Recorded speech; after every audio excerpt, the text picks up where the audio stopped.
Welcome to Bonfire Conversations. I'm your host Hamid Reza Nikufar, and today we're exploring one of the most haunting stories of the 20th century, the saga of Charles Manson, his family, and the tragic events that shaped an era. But this isn't just a retelling. Joining me is Billie Mintz, director of Making Manson, a groundbreaking documentary recently released on Peacock. Built around 20 years of never-before-heard taped conversations between Charles Manson and John Michael Jones, the documentary uncovers new insights and challenges everything we thought we knew. And in this conversation, Billie shares even more never-heard-before revelations, taking us deeper into the story.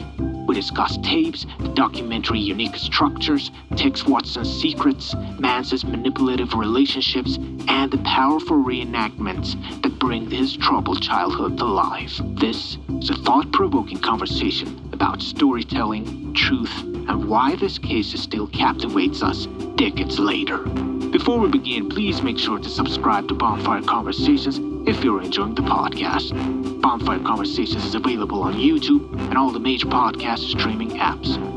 Thank you very much. Here's my conversation with Billie Mintz. Welcome to Bonfire Conversations, Billie. I watched your documentary Making Manson, which was recently released on the Peacock, and I think it's the best documentary on the topic. Wow. And I've watched a lot of documentaries and read many books about Manson and the whole crazy period of 60s. But what impressed me most was your perspective. Like most documentaries and books takes an opposing stance, but your work looked at everything first from the inside, and secondly, without judging or taking sides. So every point of view, there was a counterpoint.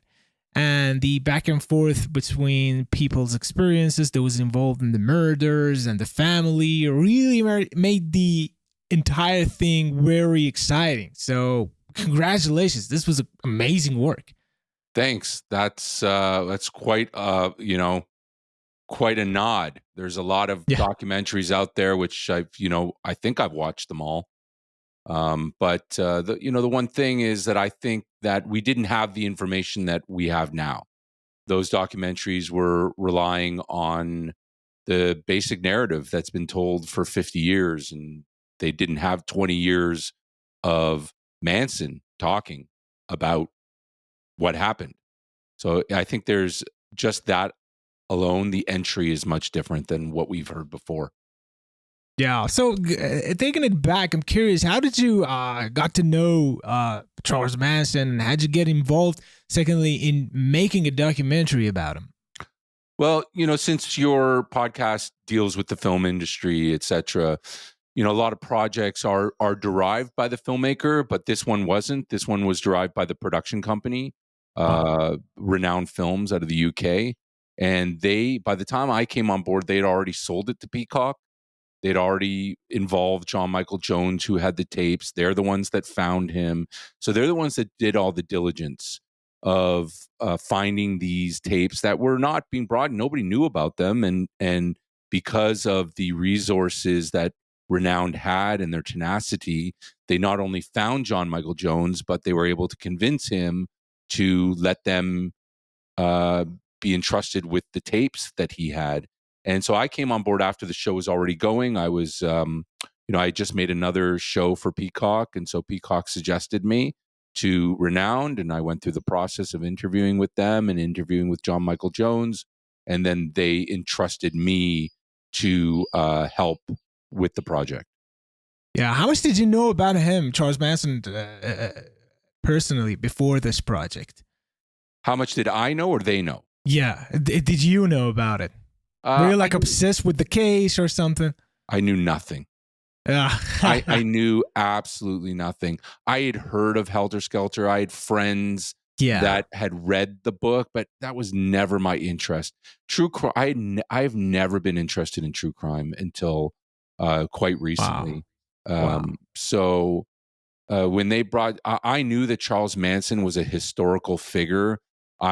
I think I'd understood the story that he had brainwashed people to do all those killings, but even just like saying that, it didn't make sense to me. Like, I know a little bit about hypnosis. I know a little bit about brainwashing. I know a little bit about cults, but this idea of brainwashing people to murder people, I mean, right away that just resonates as untrue to me. Yeah. And so, I definitely entered this project with a sort of an ideological bias that it potentially was not true, and that's sort of how I approached it. And there was some resistance to that because everybody wants to tell the same story, but the truth was in not the truth. More information was in the tapes. Yeah. And so I got the privilege of learning about Charles Manson through Charles Manson.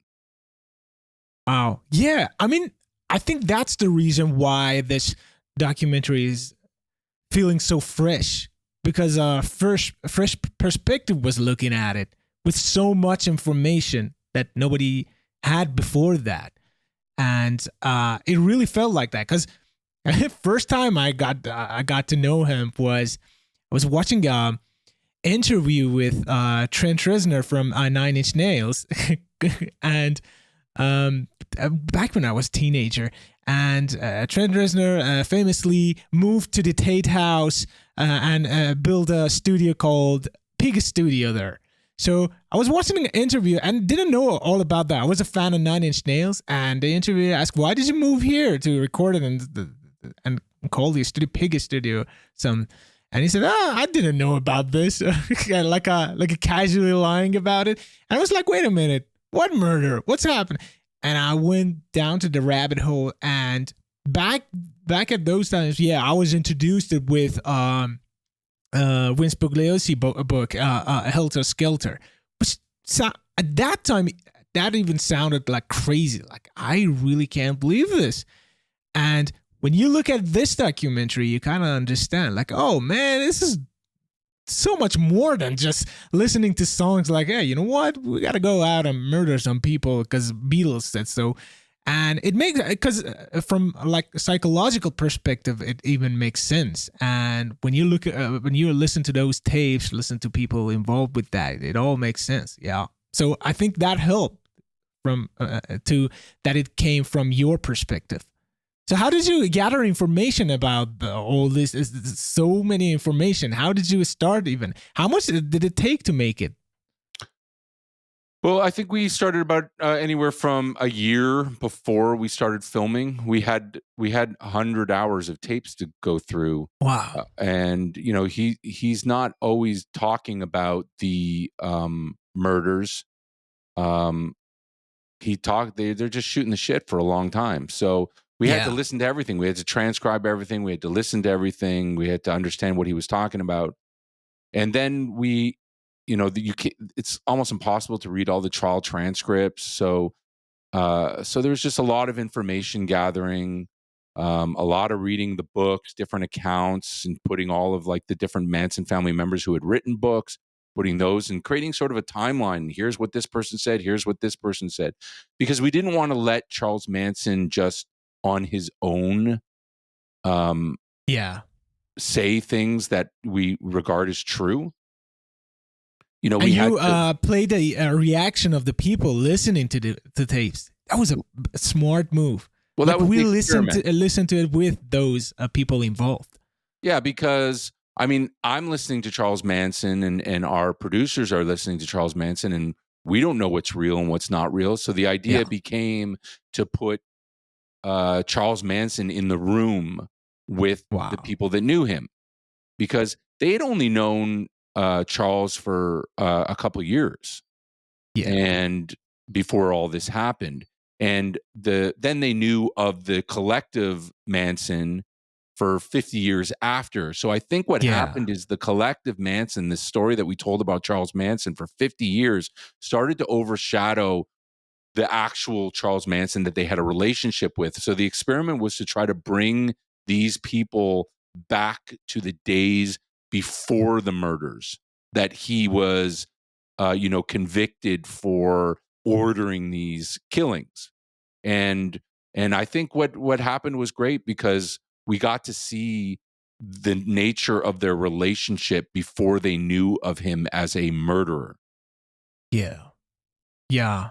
That's a great way to look at it, because like even people involved in that case being with him didn't know him at all. And also tell me about the process of kind of like gathering information from tapes. How did you decide what to pick from those tapes and kind of like play it back to the subject of the documentary? How did that happen? Well, it was like looking for needles in haystacks. Did you listen to 20 years of him talking? Yeah, 20 years. We had a team. God damn. Had an amazing, dedicated team at Renowned Films. That's all we did was all day, every day for months, listen. And so, what the process is, you take the tapes, you put them through the transcribing software like Trint, and then you have a lot to read. You can read, and you can do searches on stuff, and we're all just looking for things, and then we bring things forward as we find them.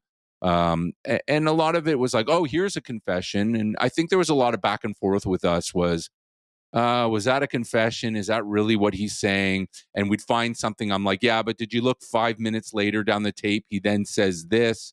And so there's in documentary filmmaking, there's a real tendency to take things out of context in order to fit the story that you want to tell. That's like most journalism over 50 years. Yeah. Is we have a story that we want to tell that's going to sell tickets. Let's try to take something out of context and put it in this thing. We're not necessarily looking for the truth. And that's very much like the justice system as well. They're not looking to see if Charlie is actually guilty or not. You have a defense team and a prosecution that's looking to win the trial and get a conviction or a release. And it's not necessarily about truth. It's about who tells the better story. And so what we were tasked with the responsibility, because we were somewhat beholden to JM, whose these tapes were, because, he knew what the tape said. So you couldn't really take things out of context because it would come back and it would hurt us. So in fact, it was a great opportunity to tell the truth. Not like we didn't want to tell the truth, but I think we're all driven by our ideological bias. And we all, we come into this thinking that Manson is guilty of ordering these killings, which is the real question. Did Manson order the killings or not? That it's not, is Manson a bad guy or not? Is not Manson a weirdo or not? Is he responsible by ordering the killings like it was said? And that's what we were looking for. We were looking for the truth on that. Yeah, and I mean, but let's look at it this way. Why would he talk to John Jones all these years? Why do you think him outside of prison? Was there? I mean, we can look at it in two ways. Like he really liked the guy, and he talked to him, and he was not judging him or anything. But at one point, did he know that he's recording, or was he kind of like expecting something coming out of this? Like maybe he put out these tapes and help him in the paroles or anything. Was he gaining something about talking to this guy over the tapes? Okay, well, there's a lot to break down there. There's a 20-year relationship, all right? Yeah. And so the first thing is, why was there a 20-year relationship? Well, they liked each other. They were friends. Yeah. I mean, just, whether if Charles Manson is who everybody says he is or not, it doesn't mean that he doesn't want to have a friend, right? Like everybody needs some sort of like social interaction. And I think they had a lot in common. There was I think that John Michael Jones is a very empathic person. And so that, I think a lot of people had friendships with Charles Manson. There's a lot of tapes out there, but they didn't go on for as long as this relationship. And I think that a lot of that has to do with John Michael Jones, because not only did he make a connection with Charles Manson, but he kept picking up the phone, right? Because, the calls have to initiate from Charles Manson. And so maybe in other relationships, the guys got bored. They were like, I don't have time to talk to Charles Manson anymore. But like this just kept going because John Michael Jones really loved him as a family member. Yeah. And it's funny, we use that, the family member, but this is just like meaning like Yeah. they had a lot in common and they had a lot to talk about, as you can hear in the tapes and when you listen to them all. Your other question, did Charles Manson, was he pulling a 20-year con over Yeah. John Michael Jones? It's a long time to pull a con. Okay. I'm not saying he didn't, but for what reason? It certainly wasn't for parole, because what didn't make it in the film was an entire couple years of John Michael Jones getting Charles Manson out of prison. And he nearly succeeded in this. And this is a story. This is the untold story. You're getting the breaking story here. So John Michael Jones was an advocate for Charles Manson because John Michael Jones believed that Charles Manson was innocent of these crimes.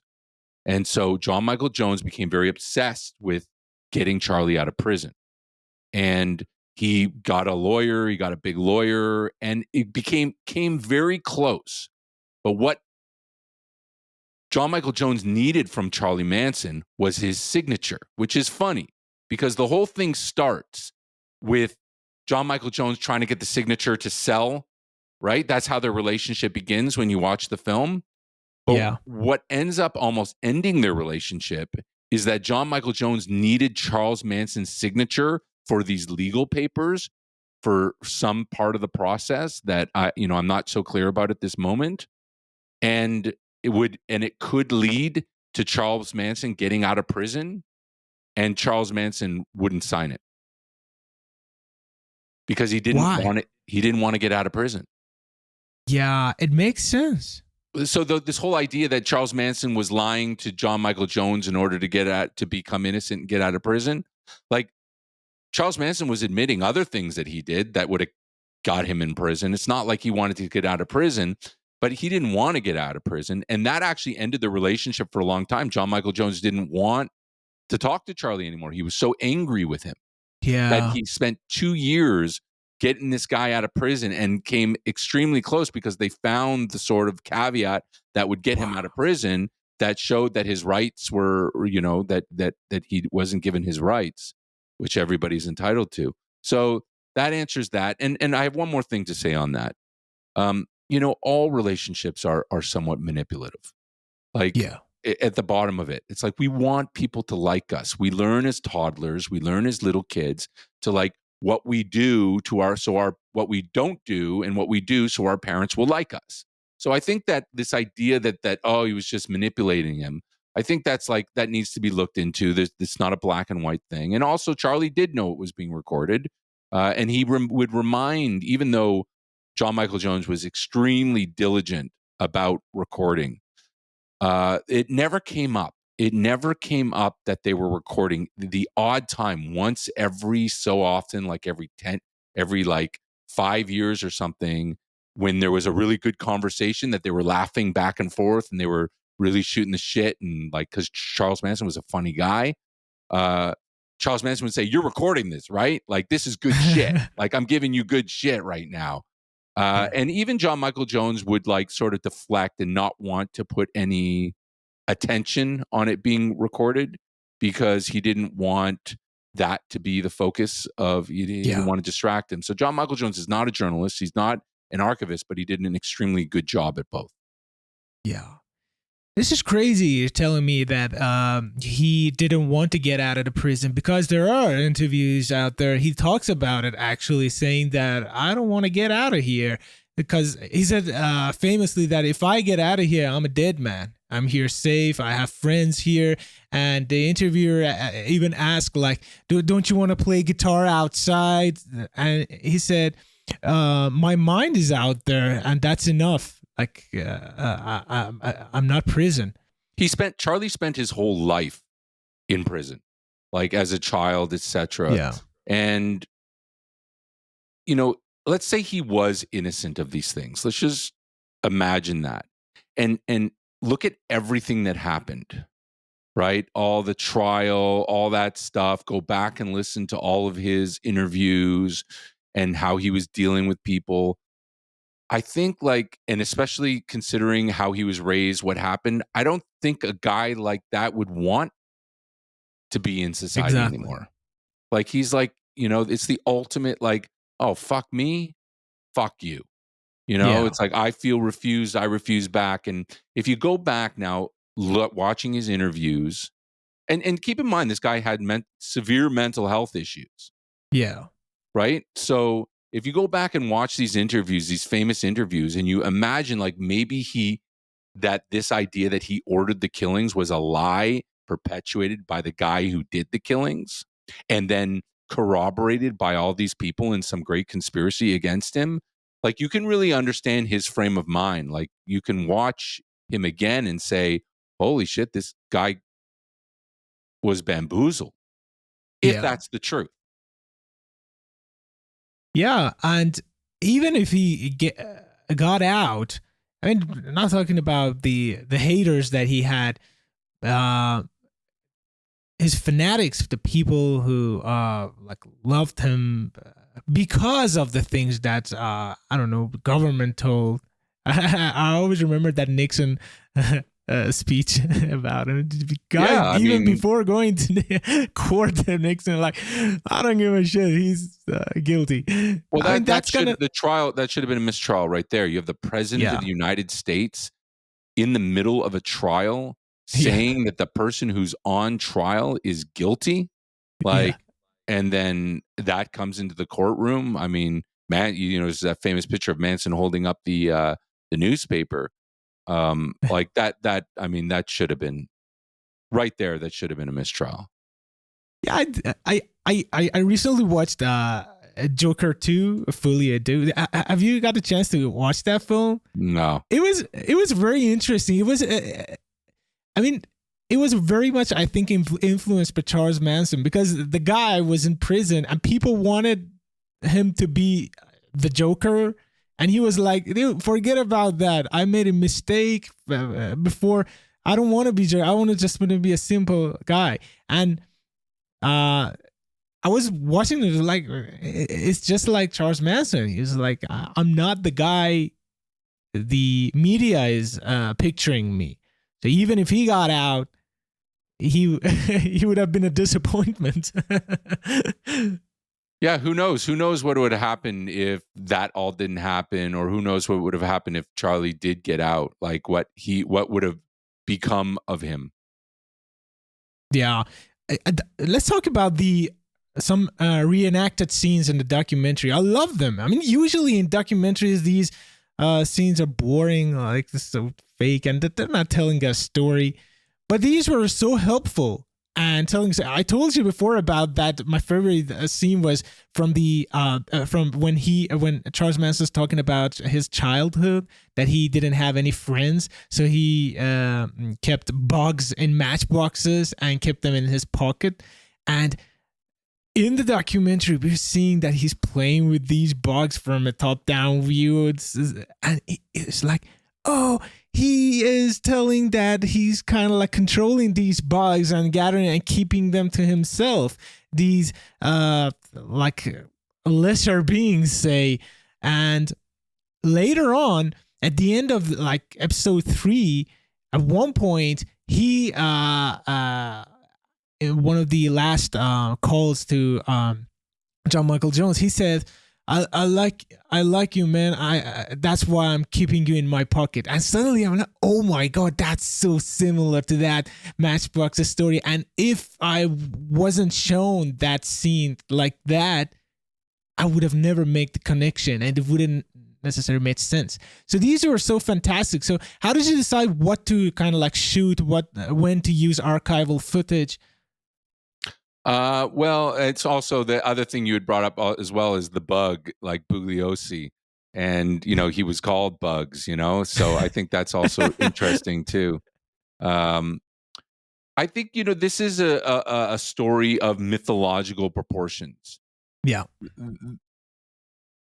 Charles Manson has become this myth, and it is one of our mythologies of our contemporary culture. So to shoot the reenactments not in sort of reality, but more as like this mythological figure playing out these mythological scenes that have had such an impact on us and led up to these terrible, gruesome murders. So because it's such a convoluted story and there's so many moving parts that you need as context, it definitely helps to have a visual. And every filmmaker loves to, film somewhat dramatized mythological scenes. So it was just about like, what do we need to know? What does the audience need to know in order to help them follow along, really? And you've got of course we wanted to do a lot more, but budget is, it's expensive to do this kind of stuff. I would love to do a full comprehensive retelling of the story based on a more truthful rendition of what had happened. That's something I'd love to do. Wow, that would be amazing. My favorite part of the documentary was when Steve Parent's brother listened to Charlie and comes to a different conclusion about his brother's death. That moment was so chilling. It really showcased the power of documentary to create a lens for audience to see the truth and decide for themselves. And this guy's life was influenced. His brother was brutally murdered by this. And when he was listening to this new tapes and he came to a conclusion, he asked, like, is Tex Watson still alive? Like I could see it. Like, oh, so Manson wasn't the main reason my brother is not here. Or that maybe was not. exactly the guy who shot him. This is crazy. The guy pointed a gun and shoot to kill, but he didn't even care to think about that. All these years. That's the power of this story, is like exactly as you said, and I love how you pointed it out, was that Tex Watson killed his brother. Yeah. But he spent his entire life being angry at Charles Manson because of this terrible story he was told. Yeah. And these stories are so powerful that he didn't even give thought to the guy who actually shot him. Yeah. And when he started to learn that the key tenets of this story might not even been true, based on listening to recordings of Charles Manson, the guy who he believed was responsible for killing his brother, had said about the order to kill, about trying to get Bobby out of jail, or you owe me a life, and I don't care how you do it. And that maybe Charles Manson wasn't even aware of what it was. And then all of a sudden the epiphany that happens for Gregory Parent of like, wait a second. And it was wild to be sitting there and carefully taking him through those steps, because you got to be careful. This guy lost his brother when he was 13 years old, and it heavily traumatized him and his family. It destroyed his family. Not the brother didn't just die, the family in a way died. And to suggest something other than the story you've been told could go very wrong. It could be extremely hurtful. It could be extremely exploitive. But we went slowly, and we laid out some breadcrumbs, and Gregory picked them up. And I wouldn't have, if he didn't start to pick them up, I wouldn't have pursued that line of questioning out of respect to him and his brother. But he was picking them up, and it was very powerful to be there. And I know that from hearing from Gregory himself, because he was very nervous afterwards, that he really loved the show, and I think it really helped him. Yeah, people kind of like, I don't remember who was it at the beginning of the documentary that mentioned you're not trying to kind of glorify Charles Manson in this, but after watching that, did they came back to you and tell what they thought about it? Yeah, that was Linda Deutsch, who is she just passed away, but she was one of the key journalists involved in this story, and one of the key narrators of this story throughout the time. Yeah. I mean, in any documentary, she'll be in it. And had never met Charles Manson, but also didn't believe the helter-skelter theory at all. Yeah. So, that was also very revealing. So she was not, she kind of got a whiff of that, maybe based on my questioning, that maybe I was trying to tell an alternative story, and she wasn't having it. So I had to back off on that. But if you see at the end of the documentary when Diane Lake, what's her name again? What's her nickname? Diane Lake's nickname as a Manson member, I forget. Snake. I forgot. Yeah.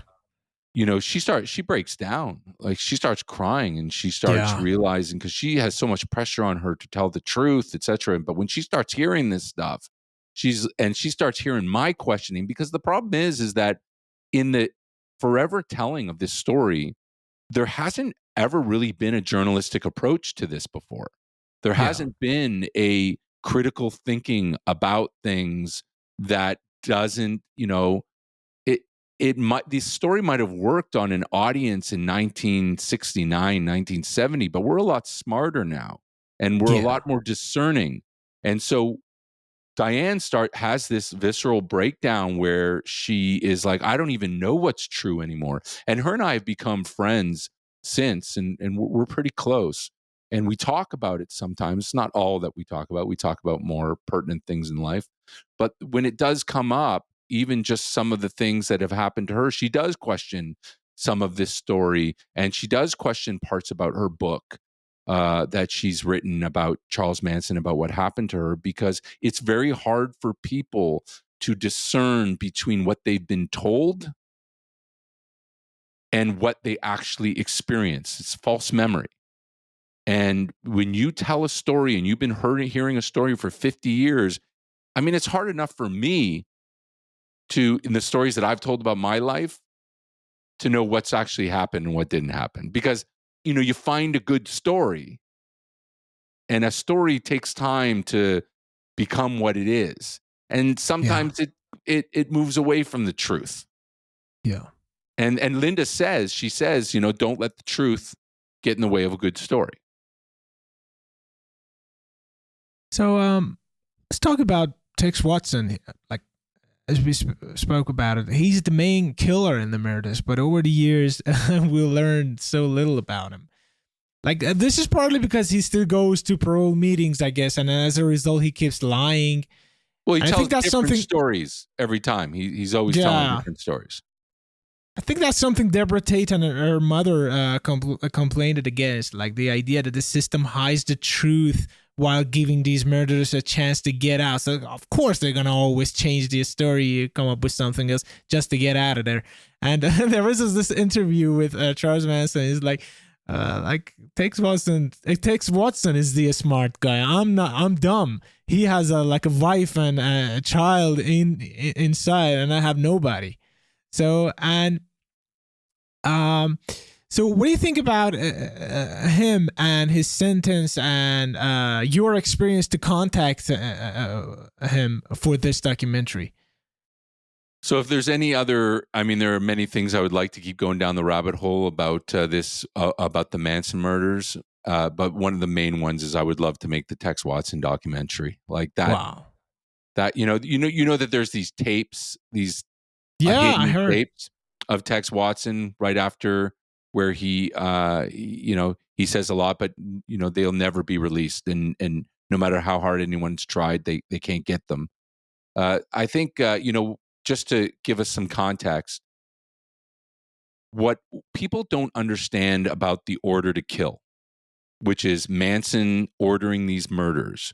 We think that Manson brought this group of people around and said, okay, this is what you're going to do. You're going to go out and kill all these people at the Tate LaBianca residences.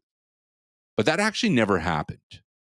The only person that heard Manson's order to kill is Tex Watson, the person who did all the killing. Yeah. Which is not just fascinating, but the fact that we never knew this, that we don't know this as a society. Like, if you just took the person off the street, said, hey, the Manson order to kill, and you told them, well, did you know that only one person heard this? and that was the guy that did the killing. That's one thing that has been somewhat obfuscated in the collective retelling of this story. The other thing that's interesting is we never heard Tex Watson saying this in the trial leading up to Manson's sentencing, because Tex Watson was not at that trial, and he only admitted that Manson told him to kill, which he has changed that story a number of times, where he said other times he said he believed that Manson told him to kill. Like he kind of put I understood it as, like he put that caveat is like, oh, Manson didn't actually tell me. Tex also says at another time that he heard Manson in his head he could audibly hear Manson in his head. So like, how do you distinguish between what Manson said and what he's hearing Manson saying in his head? So, and back to what I was saying is that like Manson was convicted without even that testimony by Tex Watson. So there was absolutely no testimony that Manson ordered these killings that Manson was not at, that convicted Manson. So that's super fascinating. But yeah, I think Tex Watson. You had asked about. So we were in touch. One of our producers started up a pen pal with Tex Watson, and he was very considerate to her and very kind to her, and would give her his time. But when coming to ask about being interviewed, he wouldn't. And then when we said, well, we have some allegations against you, we would like you to comment on, that's where he gave the last comment saying that everything I said is the truth. But that's interesting as well, because he said many things that are all contradicting throughout the years. So I'm with Gregory Parent, where, would love to have a conversation with Tex. Especially when you think about it, that I think in 2026 is his next parole hearing, right? Well, you had said about the parole, when you're convicted of something, the way to get parole is to admit that you did the thing you were convicted of, even if the thing isn't true. So Manson is, he doesn't play that game. He won't play that game. He will only what he believes is tell the truth. And Manson will not snitch on anybody. So when there's another tape that was never listened to, another great tape of John Michael Jones, where he says to Manson, he said, tell me the truth. If you could get out, if you could get out of prison, would you get out of prison? And Manson replies without taking a breath, he's like, no, because that would mean snitching on my friends. Wow. These friends that all, according to Manson, he believes they're lying about him, because Manson's saying he's innocent and he didn't do those things, and the friends are saying otherwise. He still would not snitch on his friends. Or he would have to work with the FBI, and he won't do that either because he's not an informant, which takes a lot away from, the chaos theory by Tom O'Neill. Yeah. The book where, and the one thing I say is about that book is that, even Tom O'Neill says a lot of this is, he's making leaps. He's uncovering things that the CIA is doing, and then he's tying it to Manson without actually knowing whether that happened or not. And the only thing I could say to give credence to what Tom O'Neill is saying, whether Manson was involved, is if Manson was involved, he wasn't aware of it, which is understandable. That truth could exist, that Manson was working as some sort of MK Ultra, experiment, that Manson, because he's so crazy, wasn't aware of it. And the other thing is that, man, would he be a good, he'd be like a good con, that he spent 20 years talking to JM and never brought that up, or never even insinuated anything like that, only talked about the FBI being like somebody he would never deal with, etc. So who knows? Again, this is one of the amazing things about this case, is the truth is so elusive and has been obfuscated so many, because it involves so many people telling so many different stories. Yeah, I was going to ask you about Tom O'Neill's Chaos book. Like, you listened to him for like 20 years of cold. You listened to Charles Manson, and as you've mentioned, he wouldn't rat on anybody, and he said it's in the documentary that the only thing you have in the prison is your word. So I'm not gonna rat on anybody. So in those 20 years, was there anything about like you suspect like, oh, he's a spy? And this raises a question like, okay, he's defending government like CIA. Charles Manson's like, I'm not gonna rat on MK Ultra on CIA.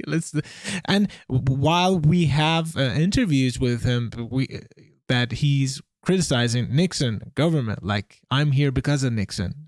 You ask why your children going out killing people, don't ask me, ask Nixon. So no way he's like defending CIA or anything.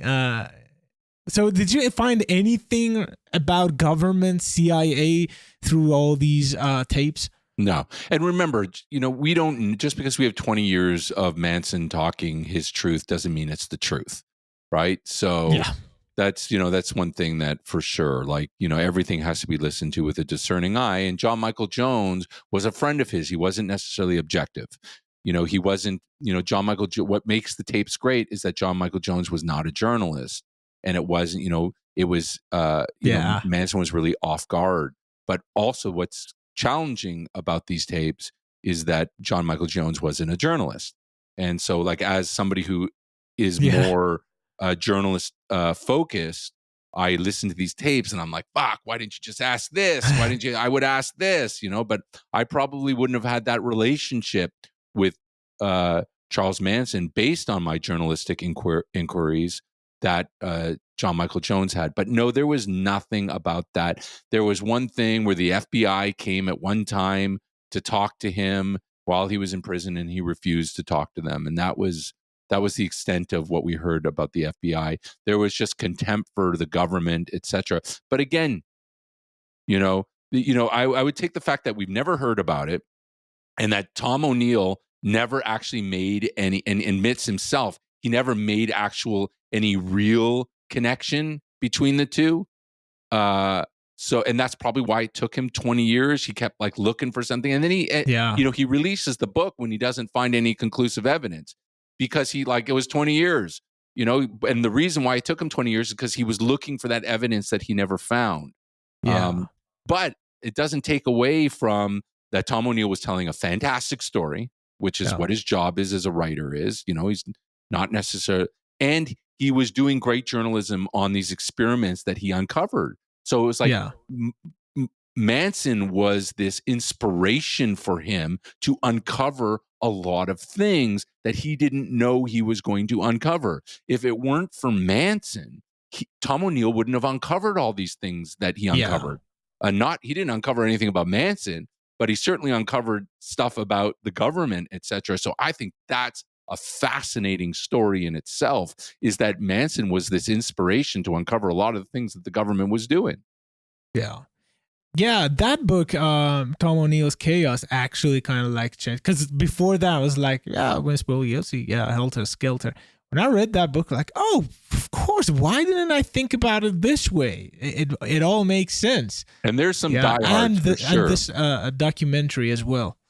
There's some diehards for sure that still, I was looking in the comments of all the different posts about our documentary, and everybody's like, this is ridiculous. You got to read. He was a CIA informant for MK Ultra, and it's like, it's just another rabbit hole for people to go down on. Like there's, I don't think we'll clearly never know the truth. The only person who knows the truth, or at least a version of the truth, is Tex Watson. Yeah, and he's still alive. And he's still alive. And, he found God, he found Jesus.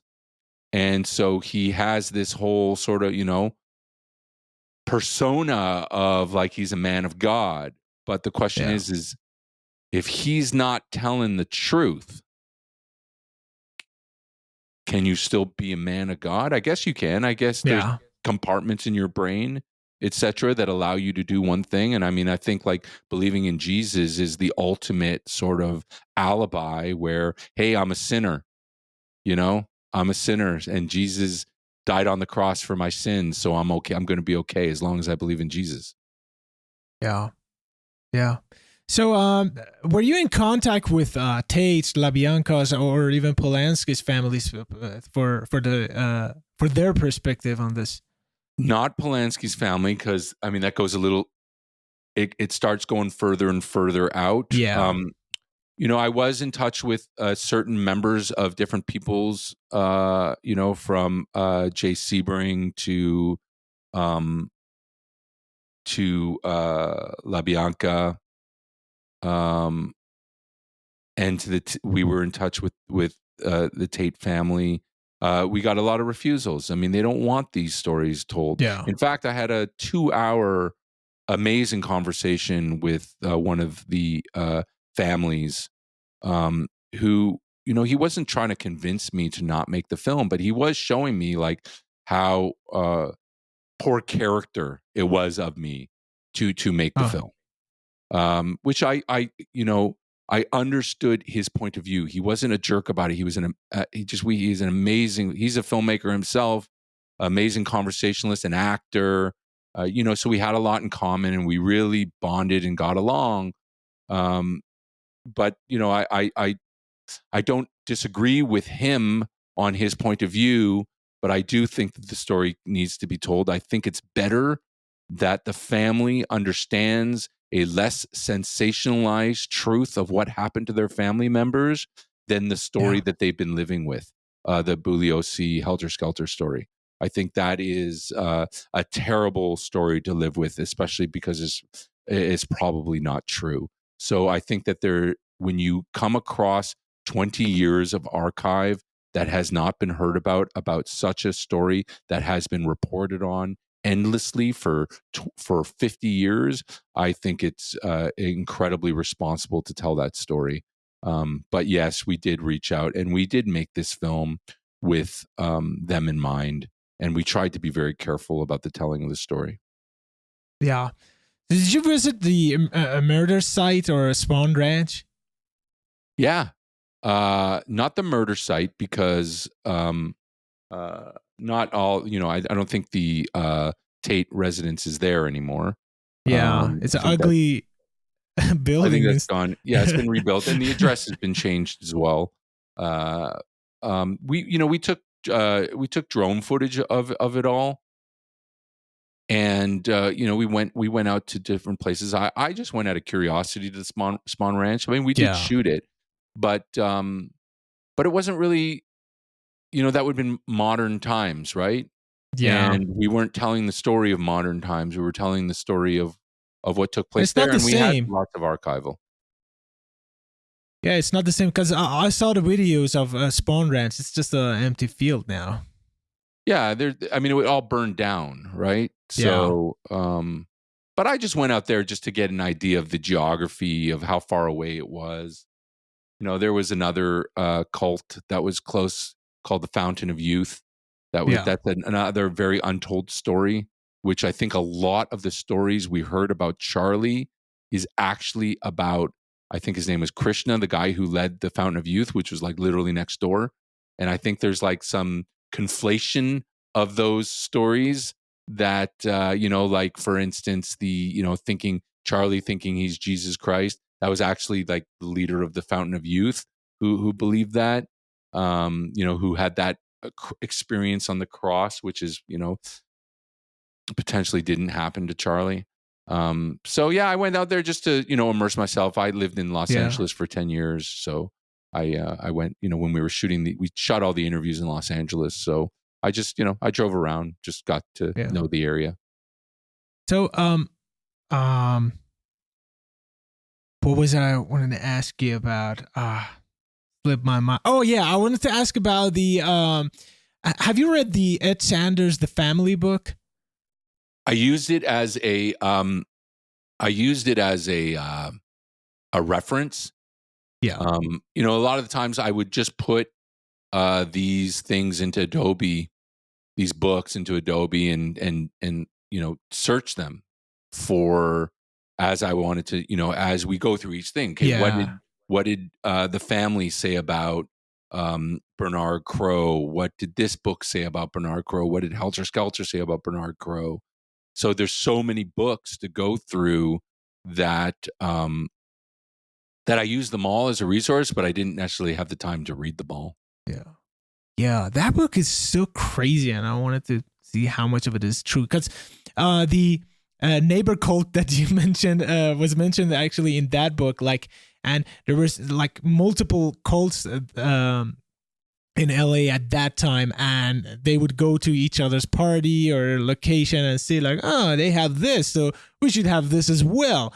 And but people were mixing up the cults, I'm into this, and 1 month after, oh shit, I'm not into that cult, I'm actually into this. It was we were as a society, we were in the climax of the counterculture of the hippie movement, of the war against the war, of the war against Vietnam and the resistance, and this, who knows if Charles Manson and the murders didn't happen, who knows what society would look like right now.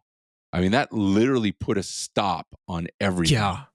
And it turned the hippie, the peace-loving hippie, free sex, free love, into murder and Satanism and demonic. And so it was very, if there was an agenda, then it was very successfully played out. Exactly. So to finish it, looking back at the documentary and in the entire case and all this crazy events, why do you think people remain so fascinated and curious about this particular story all these years later? I think if something happens in your life that isn't true, you've been deceived in some way, it's gonna pick at you for your entire life. You're gonna be and you're not gonna put it to rest until you figure out what actually happened. And I think that's why this story has stuck, because we don't know the whole story. We don't know why these terrible murders happened and these people lost their lives. And we were told such an incredulous story that is probably not true. And we've told it so many times because we're trying to find the truth. We're trying to make it true. And I think that there's some sort of psychology around that. And I think that we will put this story to rest when we know the true story. Exactly. And I was actually thinking about it, that why are the entire world interested in these murder cases in America, like Zodiac, like Jeffrey Dahmer, like Manson Night case. Stalker. And a lot of it are because they are told or kind of entangled with great media like cinema, books, music. And we were a fan of, for example, David Fincher's Zodiac, and you're like, hey, I want to know what happened to that guy from the movie. I mean, necessarily not, maybe people are crazy about the whole murder case, but that was the character in that movie, something like that. And that mixed with exactly not knowing the confusion, not knowing the truth, the conclusion of these cases make us curious and coming back to these stories. And oh, there's a new documentary, new data about this. Let's watch it. Oh, I didn't know that. 10 years later, maybe someone make another movie or documentary and we're still curious about it. So what's the question? What's the question? Yeah. I wanted to ask here that you have 20 years of tapes here. there are a lot of things to do with that tapes. We can make documentaries, we can write books, and to make podcasts and everything. Are you personally planning to kind of like make something with this? And if not, are you interested other people to come write a book, for example, or making a movie about it? Because it's important. I think for many of us, once you catch the sort of Manson bug, it's hard to, let it go. I do have ambitions to write about this case. I have ambitions to film more about this case. I think that the world is due for a comprehensive, scripted retelling of these events, leading up to these events and after. It's just there's just so much fascinating stuff. Like, just this one. There's like hundreds and hundreds, probably maybe 1,000 volumes of the trial, and if you just pick one of them and just read one of them. And in a lot of my research, I had the entire trial transcribed and searchable. So as I would look for things, I'd look what happened in the trial. And one of the things that through cielodrive.com, Deb Silva, she pointed me towards was, I think it's volume 151. And it was leading up to Manson's decision to testify, right? The famous testimony of Manson where in Helter Skelter, the movie, he gives this whole speech to the judge because the jury wasn't there. And there's this, in volume 150 and 151, it takes us, it's the transcription of what happened in the judge's chambers. So you've got Patricia, Leslie, Susan, Manson, iconic figures in the judge's chambers. You've got Bugliosi. You've got all of the girls and Manson's lawyers. You've got the judge, and you've got, as I said, Bugliosi. And they're without an audience, without a juror. It's like literally like behind the doors in the judge's chambers, and it's the conversation that happens there for, I think it's 2 hours. They're back there, and it's just so fascinating. These people, without the cameras, without the audience, without the jury, talking about whether or not only whether or not they should testify, but they say a lot of truth bombs get dropped about who believes what. And you see, one of the main things you see is like the lawyers definitely do not believe this story. And you see the travesty of injustice that's happening in the courtroom, and they're all talking about it. You see the relationship between Bugliosi and Manson, and it's this hilarious relationship between them. Like Manson's goading at him and like making fun of him, and Bugliosi's reacting, and you see they kind of get off on it each other. And it's just like, just to have like a one-act play or even a movie that takes place just in the judge's chambers with these amazing characters, and you have amazing actors playing these amazing characters with this amazing dialogue. I mean, it's endless, the stories you can tell about this case, because it's this sort of vortex of what was going on in society, what was going on with true crime, what was going on with our fascination of cults, what was going on with our satanic panic, what was going on with the justice system. And that's why this story is just so important. And that's why I do think that there is fodder to keep telling versions of this story in ways that we've never heard it before. Just like I just demonstrated right there. There's a lot of different ways to tell this story. Yeah. Please, Billy, please make that movie. I would love to. You're the only one with the right amount of information to make a amazing, different movie about Charles Manson. Yeah, we could keep going. That would be great. Awesome. Yeah. So thank you so much for doing this, Billy. As I said before, you created something truly impactful. Not only does Making Manson reveal new information, but it also serves as a great example of how to craft an artistic experience around a real subject. And it was so fun. Thank you. Thanks so much for your time. I really appreciate it.